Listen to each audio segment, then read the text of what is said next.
Hi everybody, this is Mary and I'm back with a new video for you. Today's video is a recipe and it's going to be for honey and sriracha tilapia with fresh noodles, which is the top ramen that you keep in your refrigerator, not the hard kind.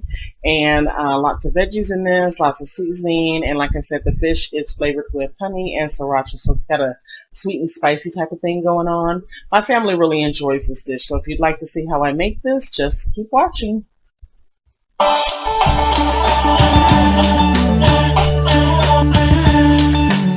So I start with about 8 cups of water so that I can make my broth. You're going to use less than this. This is just what I needed for the amount that I was making. And then from there, I'm going to start adding my bouillon in one by one. I'm using a combination of the vegetable ones and the chicken ones. And you can look at the package. I mean, most of the time is 1 cube to 1 cup. The bigger ones, I think, are 1 cube to 2 cups. But like I said, it depends on how flavored you want it to be, how intense, and what you're going for here. So like I said, I'm using a combination of the vegetable ones and the chicken ones. Next, I'm going to add in a couple of handfuls of some dried onion. You guys know I love my dried onions, so just a little bit of that. And then I'm going to add in a couple of little tiny spoons of garlic. So altogether, probably half a teaspoon of crushed garlic. You can use chopped or fresh, but I don't really like to have it on my hands, so I try to make it as convenient as possible. So I usually always have crushed or chopped in the refrigerator. I know that's the lazy way to do it, but that's my way. After that, I just give it a really good stir. You want to make sure that you're stirring the garlic up really well and helping the starch to break down those little bouillon cubes so they don't stick together. And then I just add a top and I let this go for about 20 minutes or so. So while my broth is coming up to heat, I decided to go ahead and get my onions ready. I'm actually using little shallots, and you can use anything you have, red onions, white onions, yellow onions. There's really no preference here, and I just give them a really easy, really quick, rough chop, and they're just going to cook down in some oil in a little bit, so nothing fancy is needed for this cut down. So next I go ahead and I start to season my fish. Now I'm using 2 separate kinds of fish. I'm using some tilapia and I'm using, I believe it's called swai fish. And these were 2 that I purchased on an earlier this month haul. So I will try to link that here, or you can just look through the playlist for hauls. But yeah, so these were really good prices. I believe I bought these from Winco. And so yeah, so this is the swai fish and I am using pretty much the same seasoning, but I'm only seasoning one side, and then the other side I do the salt, the pepper, and the honey, and the sriracha. I don't want it to be too salty, so no salt on this side and then salt on the other side. So this is a really good time to also check on your broth. As you can see here, it's not completely done, but it is starting to dissolve a little bit. The color is changing. The onion's getting a little softer, but as you can see, there's still some lumps and things like that that need to break down a little bit more. So I just give it a good stir, make sure nothing's sticking, put the top back on it, and give it a little bit more time. So next I start to cook my vegetables down in the middle main part of the noodles. And so to my nice hot pan, I add a couple of tablespoons of olive oil. Now you can use vegetable oil, canola oil, Crisco if you wanted to, or butter or anything like that. I just like olive oil. And to that I'm going to add those onions that I chopped up earlier. And I'm going to give those a little time to kind of start to cook. And then I'll start to give them a nice good stir. So you want to give these a really good mix. You want to make sure that you get a little oil on each of them, and you're just going to stir them around and let them cook until they become translucent or kind of see-through and become much softer than what they were when you put them in the pan. You know, the usual. Also, don't forget to season, and I'm just using my simple salt and pepper mix here. And once again, there will be a card somewhere around here for that. And mix again, and making sure to remember to pull in the ones from the sides where they get stuck at and kind of sit there. So make sure you pull those in. You want this flavor to go through everything. So from here I add the next layer of seasoning, which is a lot of herbs and garlic and onion, and then I give this a good stir also. So at this point, now my onions have cooked down, they're translucent, they smell really good, they're soft, see-through, and I go ahead and I add 2 cans of the diced tomatoes. Now these are the tomatoes that I usually buy on my Costco hauls, the Kirkland brand, the organic ones. Now, use whatever you have on hand. You are not obligated to use this brand of this type, but whatever you use, Just make sure it's something that tastes pretty good. And I just pour everything, juice and all, into here. And then I just give everything a really, really good stir. You want to make sure that the tomatoes start to pick up the flavors of the other things that you were adding into the pan at first.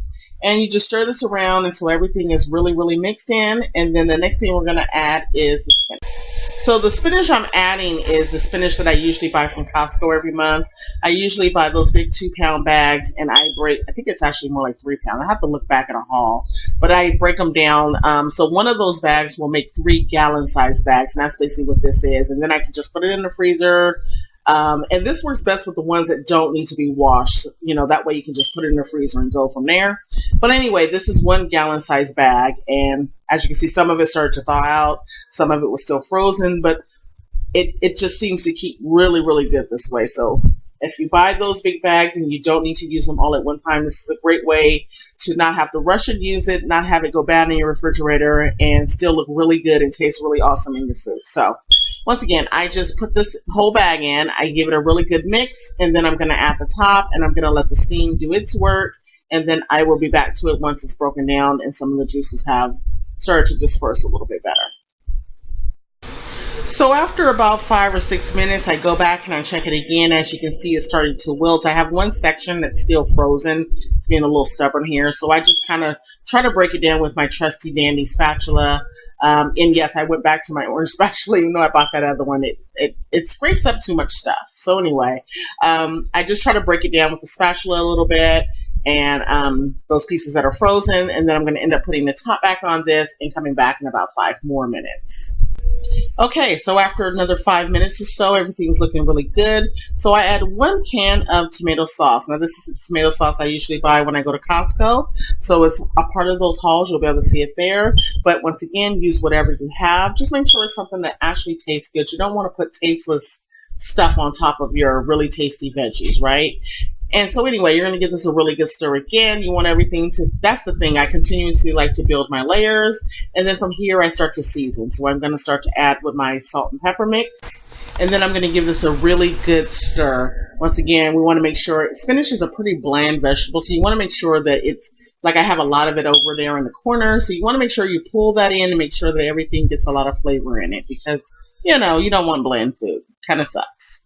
Afterwards, I'm going to let this come back up to a small simmer and let some of the liquid dissolve or get rid of or go away, or what's the word for that? I know there's a word for that. I just can't think of it at the moment, but we're going to do that, okay? We're going to do whatever that word is. So next we're going to give the fish a really good cook.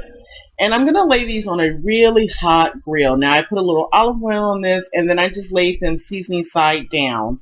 And on the back side, that's where I'm going to put the salt, the pepper, the sriracha, and the honey. But I just lay this on a really hot grill, and as tempting as it would be to turn them, you need to just let them go. What I'm making is what we sometimes call blackened fish.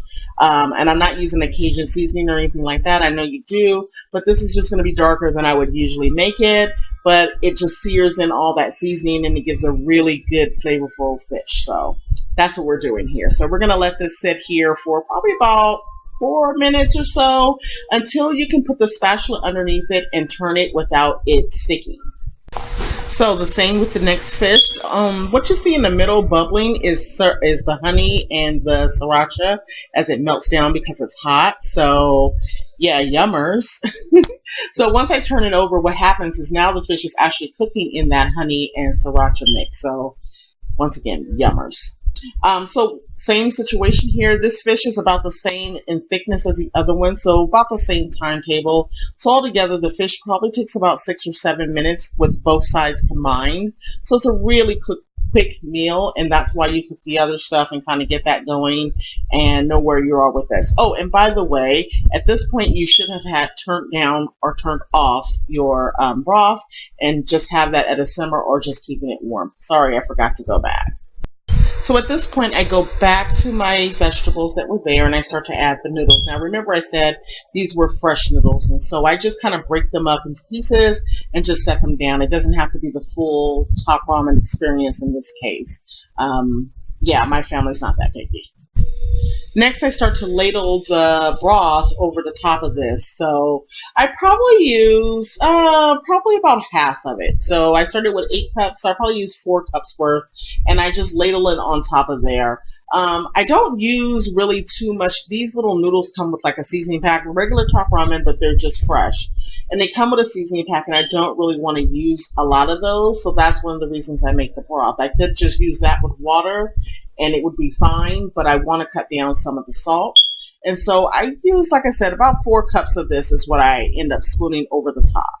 So once I've added all the broth I wanted, and remember, add what you feel like you need. If you might want more, you might want them more wet, but use what makes you happy and comfortable. So once I've put as much broth in it as I like, I start to stir them up, and as you can see, they're starting to break down already, which is one of the things I like about them being fresh. They cook pretty quickly. And so I just keep stirring and turning and stirring and turning, and eventually I just put the top on it and let the steam do the rest of the work for me. So this is what the fish ends up looking like once everything is done. Nice and got a really good color on it. Of course, do this to your preference. If you like your fish a little lighter, definitely. If you like it a little darker, go for it. But this is how I like it. And don't forget to give it some time to rest. So I give it about 15-20 minutes. It doesn't have a lot of juice, but still, give it some time. So I made 9 packs of the noodles, and to that I'm adding 3 packs of the seasoning mixes. So here is where I finish everything off. I give it a stir and just test how wet it is. And from here, for me, I added a little bit more broth, so I added a couple more spoonfuls, so probably about a cup altogether now. And I also added a little bit of soy sauce, Worcestershire sauce, honey, and a little bit of sriracha, and a few other just herbs and things like that to this. Now that's kind of, if you want it, you can do it. If you don't, you don't have to. When I post this on my blog, I will have it in the directions and in the instructions, and you can omit it if you want to. But for me, these are just finishing things that I do at the end. After that, I start to add the fish to this, and we are pretty much done at this point. So this is the finished product. I think it looks pretty good. Now, I made this to be 2 meals, so my family will probably have this for dinner and then have it the next day for lunch or something like that. That's why I have so much. We're just a family of 5, so I'm not totally crazy in the amounts that I'm cooking. It's just I try to plan ahead for, being busy the next day and stuff like that. So. Okay, so that is my meal for this evening. This is, I guess you would call it, let's see, let's try this. Sriracha and honey fish with noodles. I don't know. I'll come up with a name for it by the time it hits the blog.